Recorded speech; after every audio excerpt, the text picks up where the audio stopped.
بسم اللہ والصلاة والسلام علی رسول اللہ اما بعد.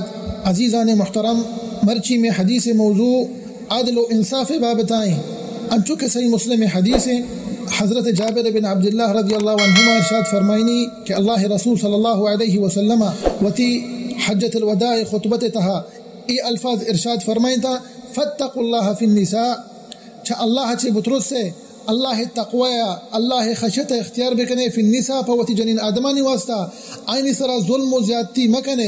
فَإِنَّكُمْ أَخَذْتُمُوهُنَّ بِأَمَانِ اللَّهِ، شما ای زورتنا ای شما امانتا ای امانتا شما کر رہے ہیں شانی حفاظتا بکنے.